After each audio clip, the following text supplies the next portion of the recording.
저번에 진보 유튜버 리스트에 저 빠져 있었거든요. 그때도 기분이 굉장히 나빴거든요.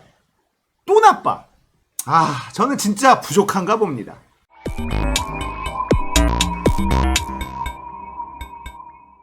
안녕하세요. 딱딱한 뉴스를 쉽고 재밌게 풀어드리는 시사건건 홀세영입니다. 자, 이번에 다룰 이야기는 황교익에게 잘못 걸린 이낙연 캠프 이야기입니다. 자, 제가 어제 황교익이 경기관광공사 사장으로 임명되려고 하는 것에 대한 제 생각을 말씀을 드렸는데요. 많은 분들이 댓글로 공감을 해주셨습니다. 저는 개인적으로 황교익이라는 인물을 그다지 좋아하지 않아요. 하지만 이낙연 캠프가 하는 짓은 더 싫어하는 짓입니다. 그리고 이낙연 캠프에는 너무 멍청한 인간들이 많다. 이런 생각을 지울 수가 없습니다. 공격을 하려고 황교익을 대상으로 잡았으면 그 프레임을 잘 짜야 되는데 친일 프레임을 씌운 거예요. 이건 선 넘은 거지. 사실 황교익이라는 인물이 이 친일 프레임을 씌우기 좋은 인물인 건 맞아요. 그런데 이 친일 프레임은 이 커뮤니티나 저 같은 유튜버나 이런 사람들이 하는 거예요. 일베들도 잘 하는 프레임이기도 하죠. 이렇게 얘기하고 보니까 저랑 일베랑 동급인 것 같기는 한데, 아무튼 대권주자나 이 대선으로 가는 캠프에서 만들어낼 프레임은 아니라는 겁니다. 이게 왜 멍청한 짓이었냐면 이 프레임은 고스란히 역공을 당할 수가 있어요. 저 같은 사람이 황교익이 친일이다, 만물 일본설 이런 걸 주장한다 이렇게 얘기를 한다고 하더라도 제가 잃을 게 없잖아요. 네가 뭔데 그따구로 얘기를 하느냐, 너도 친일 아니냐, 너는 플레이스테이션 없느냐, 뭐 여러 가지 공격할 게 많아요. 그런데 저 같은 사람은 공격을 당해도 잃을 게 별로 없잖아요. 하지만 이낙연은 다르죠. 이 프레임 씌우기가 뭐가 나쁜 거냐면 해명하기가 아주 골치가 아픕니다. 해명을 해도 해명이 잘 안 돼. 던지는 건 툭 던지는데 해명하려면 구구절절 구차해진단 말이에요. 이게 마타도어 네거티브의 강력한 힘이에요. 그래서 선거가 되면 이걸 포기할 수가 없는 겁니다. 이낙연 캠프에는 이 똥파리들, 얘네들이 존재하는 게 확실합니다. 그렇지 않고는 이런 멍청한 짓을 할 리가 없거든요. 자, 황교익을 경기관광공사로 임명하려는 이재명을 공격한 건데 전선이 어떻게 형성이 되냐? 이낙연, 이재명이 아니라요. 이낙연, 황교익으로 전선이 형성이 됐어요. 이건 이낙연 측에 1도 도움이 안 됩니다. 자, 황교익 씨가 어떻게 나오고 있느냐? 이낙연 정치 생명을 끊는데 집중하겠다. 와, 세게 나왔어요. 굉장히 화가 났다는 뜻이죠. 일본 관광공사에 어울릴 만한 사람, 이렇게 얘기를 했거든요. 이 공격이 너무 저열했어요. 근데 황교익이라는 양반이 호락호락한 사람이 아니었습니다.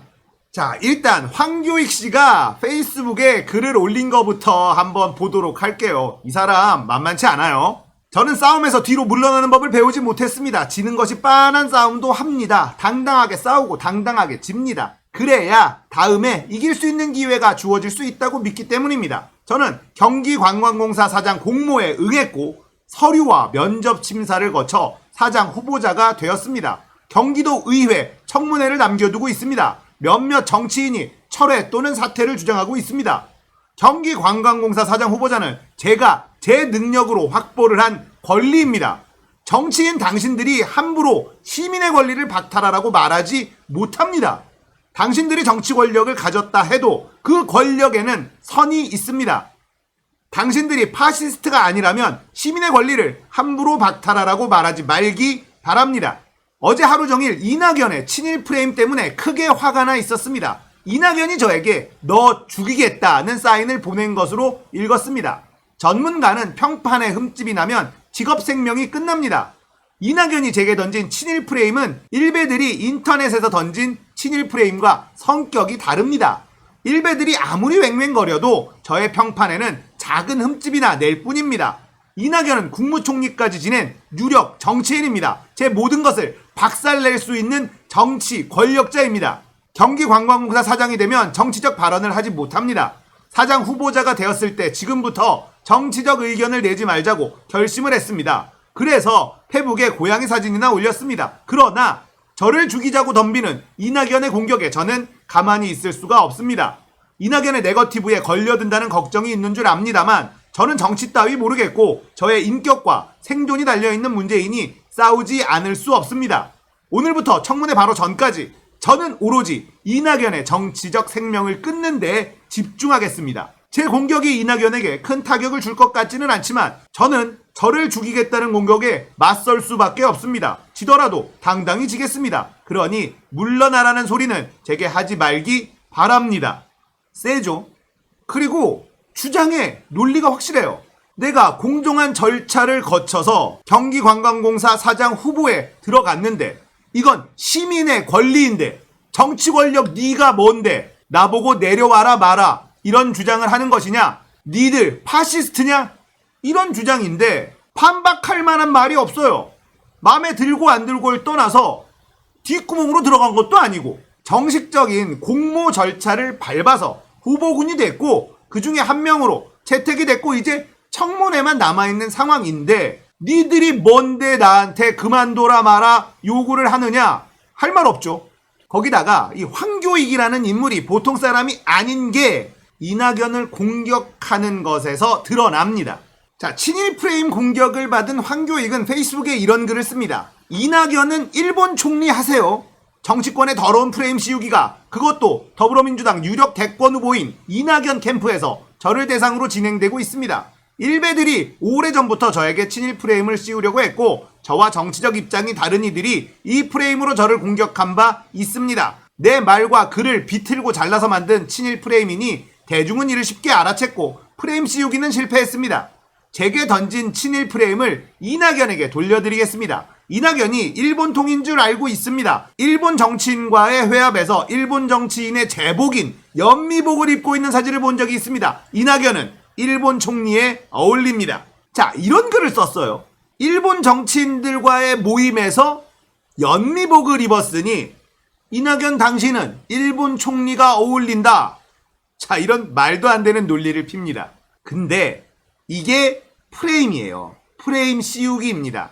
자, 이러면 어떤 일이 벌어지느냐? 해명을 하게 되죠. 연미복 입은 게 무슨 친일이냐? 자, 이런 해명을 하기 시작을 합니다. 이게 황교익에게 걸려든 거예요. 황교익은 또 이런 글을 씁니다. 연미복 입은 게 친일이 아니라고 열심히 변명을 하고 있더군요. 꼴사납죠? 친일 프레임이란 게 그런 겁니다. 저에게 던진 친일 프레임을 당신도 당해야 공정하죠. 연미복 입은 한국 정치인들 사진도 공개했는데 역시 이낙연이 제일 잘 어울립니다. 친한파 일본 총리 하시면 딱 좋겠습니다. 이게 네거티브 마타도의 매력이에요. 이러니까 선거 때 이걸 버리지 못한다니까? 자, 이걸 설명하는데 이 말도 안 되는 논리를 설명하는데 구구절절하게 설명을 해야 돼요. 연미복 입은 게 무슨 친일이냐? 다른 정치인들도 연미복을 입었다. 이런 설명을 해야 된다는 겁니다. 굳이 왜 해야 됩니까? 이러니까 이낙연 캠프가 멍청한 사람들이 많이 있다는 소리를 듣는 거예요. 자, 황교익은 계속해서 페이스북으로 공격을 합니다. 이낙연 측은 저를 짐승이라고 했습니다. 막말이라고 합니다. 이낙연 측이 먼저 저에게 친일이라며 공격했습니다. 한국 사회에서는 친일이 짐승보다 더 심한 막말입니다. 저는 제게 먼저 막말을 하고 대드는 인간에게 고개 숙여 예의를 보여야 한다고 배우지 않았습니다. 당당하게 맞서 싸우라고 배웠습니다. 야, 이거는 한 대 치고 지금 몇 대를 맞는 거야? 이낙연 캠프는 똥파리들과 절연해야 됩니다. 딱 똥파리들의 전략이거든요. 경기도지사 선거 때 이재명을 공격했었던 것과 수준이 너무 똑같아요. 황교익을 경기관광공사 사장으로 임명하려고 한다는 것에 똥파리들은 쾌재를 불렀을 거예요. 이낙연 캠프는 그걸 그대로 또 받아들여 주죠. 그리고는 친일 프레임을 씌워서 황교익을 임명하려는 사람이 누구냐? 바로 이재명이다. 이재명을 공격한 거예요. 그런데 지금 전선이 어떻게 됐다고요? 이재명은 없어요. 황교익이 완전히 앞장서서 이낙연과 싸우고 있습니다. 이건 하면 할수록 이낙연에게 손해예요. 왜 이낙연이 황교익하고 싸워야 됩니까? 동급이 되는 겁니다. 황교익이 올라가는 게 아니라요. 이낙연이 내려오는 거예요. 이 짓을 누가 했느냐? 이낙연 캠프. 그리고 이낙연도 오케이를 해줬겠죠. 권력에 눈이 멀면 멍청해진다는 말을 또다시 느끼게 됩니다. 정책으로, 비전으로 승부할 생각을 해야지. 네거티브 하지 않겠다라고 이재명 측은 얘기를 했는데 이낙연은 이걸 버릴 수가 없는 겁니다. 그러다가 제야 고수한테 지금 잘못 걸린 거예요. 개싸움은 내가 해주겠다. 황교익 들어갑니다. 못 이길 것 같아요. 이낙연은 이긴다 하더라도 얻는 게 1도 없어요. 이겨도 선해. 지면 개망신. 왜 이런 싸움을 걸었을까요? 이재명을 흠집내고 싶은 그 욕구 때문에 제대로 된 이성을 차리지 못한 겁니다. 한마디로 멍청해서.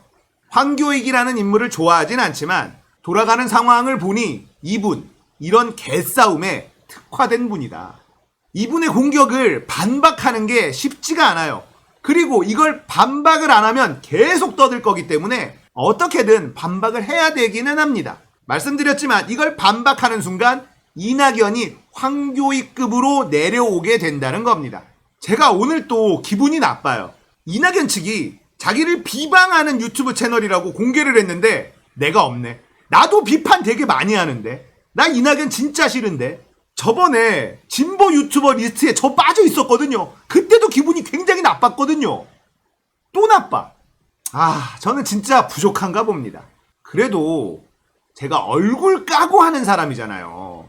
얼굴 숨기고 하는 사람도 아니고. 그럼 좀 봐줘야 되는 거 아닌가? 나 참나. 기분이 너무 나빠. 제가 이낙연을 싫어하는 가장 큰 이유는 이명박 박근혜 사면입니다. 노무현 대통령이 어떻게 돌아가셨는데 이명박 박근혜를 사면을 시켜줘요? 그래놓고 노무현 정신을 운운하는 이낙연. 이게 너무 가증스러운 거예요. 절대 용서할 수 없다. 저는 이명박을 절대 용서할 생각이 없거든요. 그래서 너무너무 싫은데 들여다보면 볼수록 싫은 구석이 너무 많아. 절대 대통령이 돼서는 안 될 사람이다 생각하고 있습니다. 더 열심히 해서 이낙연 캠프가 신경 쓰이는 채널이 되도록 노력해야 될 것 같아요. 사람 잘못 건드린 이낙연 캠프 며칠 동안 재밌어질 것 같아요. 정말 멍청해. 왜 이런 프레임을 짜지? 자, 오늘 이야기는 여기까지예요. 공감되셨다면 구독, 좋아요, 알림 설정 부탁드릴게요. 감사합니다. 끝!